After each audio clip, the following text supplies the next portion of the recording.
इस कहानी की शुरुआत होती है 14 जून 1999 में, जब ताइवान देश के ताइनान नाम की सिटी में a pretty girl like an elf was born and her parents gave that elf a name, Tzuyu.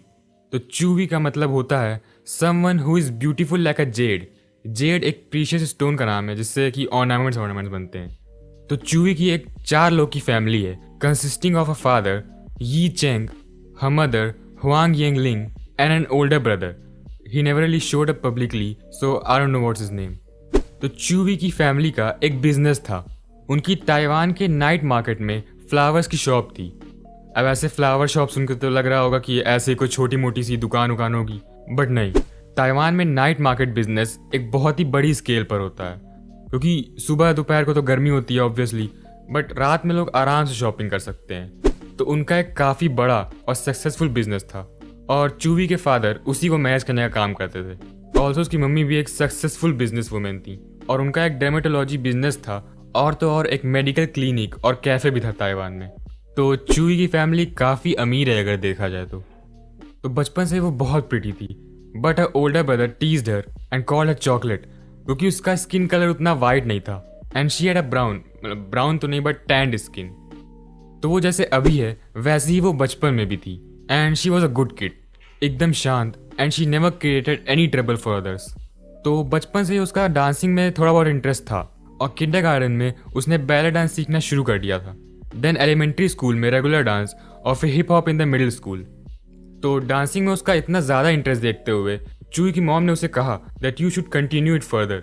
तो वो डांस करती गई और बड़े होते होते उसका स्टेज फियर एकदम ही ख़त्म हो गया और उसे परफॉर्म करने के काफ़ी एक्सपीरियंस भी हो गया था। So she was very confident about it. So as you all know कि के पॉप इंडस्ट्रीज़ में रिक्रूटमेंट सिर्फ साउथ कोरिया से ही नहीं बल्कि चाइना, जापान और भी एशियन देशों में से होता है। तो इसी पर्पज़ से एक बार JYP एंटरटेनमेंट के एक कास्टिंग डायरेक्टर ने चूई के स्कूल को कॉन्ट्रैक्ट किया and asked them to send a video of the talented kids that they have. तो फिर उन्होंने उस डायरेक्टर को एक वीडियो टेप भेजी और उसमें काफ़ी सारे बच्चों के साथ चूवी भी थी और वो वीडियो देखते ही उसे चूवी में कुछ तो बात लगी और उसने उसे सेलेक्ट कर लिया। तो फिर उसने चूवी के पेरेंट्स को कांटेक्ट किया और उनसे एक प्रॉपर ऑडिशन वीडियो बना के JYP के हेडक्वार्टर्स में सेंड करने की रिक्वेस्ट की एंड दे डिड इट। तो फिर 15 से 20 दिन के बाद JYP एंटरटेनमेंट से चूवी को एक कॉल आया कि उन्होंने उसे अपने एंटरटेनमेंट में एज अ ट्रेनी एक्सेप्ट कर लिया है। तो it was a great opportunity for Tzuyu, क्योंकि इतनी बड़ी टॉप 3 एंटरटेनमेंट कंपनीज में से एक से उसे इनविटेशन आया है और अगर वो इसे ग्रैस्प कर लेती है तो वो आगे जाके एक वर्ल्ड पॉपुलर के पॉप ग्रुप का हिस्सा बन सकती थी। But at the same time it was a really risky decision to take. तो क्योंकि पहली बात तो ये कि बहुत ढेर सारे ट्रेनीज होते हैं तो कंपटीशन बहुत ज़्यादा हाई होता है, और दूसरी बात कि एज यू नो कि कोई गारंटी नहीं होती कि एक पर्टिकुलर ट्रेनी डेब्यू कर भी पाएगा कि नहीं इतने ज़्यादा कंपटीशन में से। और चूवी एक ऐसी बच्ची थी जो कि बचपन से ही हर काम में वरीड रहती थी कि ये गलत ना हो जाए, वो गलत ना हो जाए। तो इतना ज़्यादा बड़ा डिसीजन लेना उसके लिए बहुत टफ था। At first her parents were also sceptical about this, but फिर बाद में वो मान गए एंड दे सेड कि it's okay, no matter what will be the result, do your best now and it will certainly benefit you in the future, so try hard to the point that you won't have regret. तो फिर उसने decide कर लिया कि हाँ उसे continue करना है और उसने इनविटेशन को एक्सेप्ट कर लिया। तो फिर at the age of 13 Chuu flew to South Korea all by herself to become a trainee.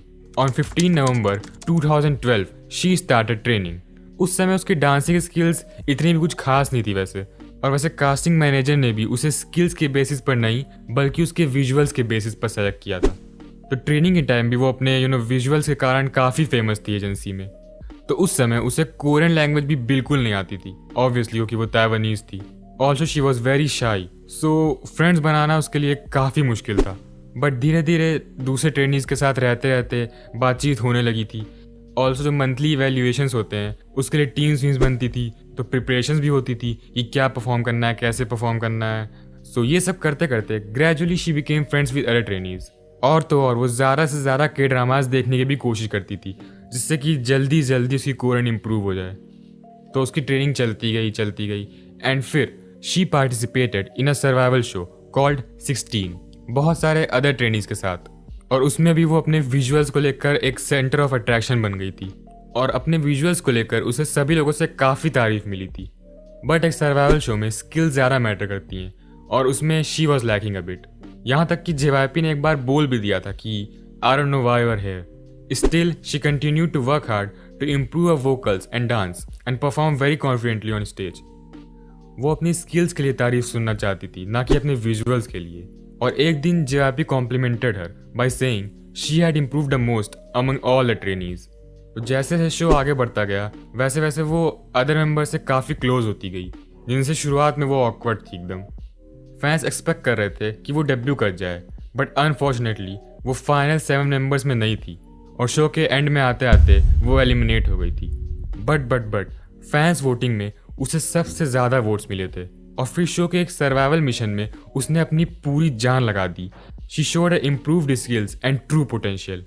तो आखिरकार जो 7 मेंबर का ग्रुप फाइनल हुआ था उसमें उसे एक एडिशनल मेंबर के तौर पर चुन लिया गया और फिर एक और एडिशनल मेंबर के ऐड होने के बाद ये एक 9 मेंबर का ग्रुप बन गया and JYP name them twice.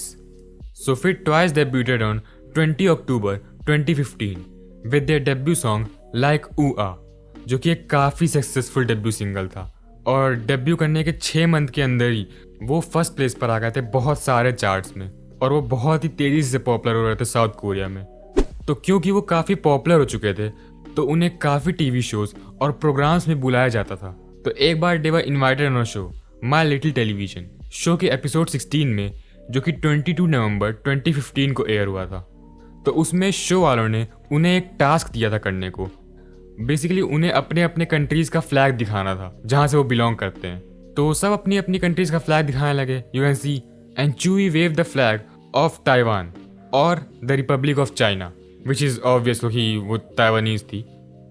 But Chinese viewers ने इसे काफ़ी क्रिटिसाइज़ किया और बोलने लगे कि वो ताइवानीज़ इंडिपेंडेंस मूवमेंट को सपोर्ट कर रही है, वो उसे प्रमोट कर रही है।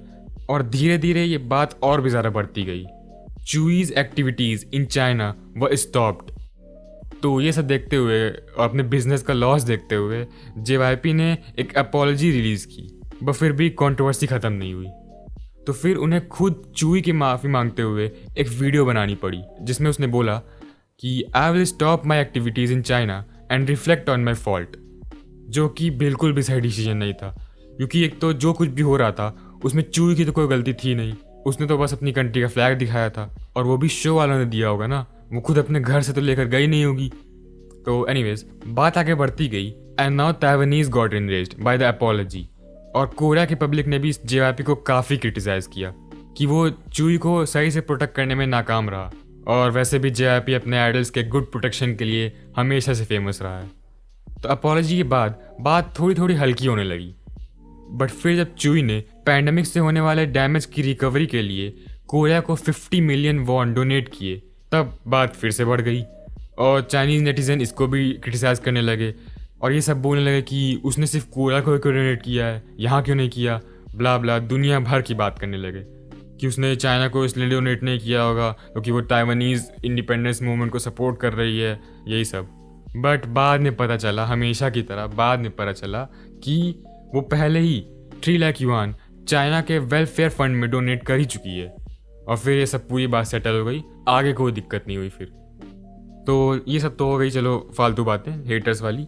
अब आती है सक्सेस की बात।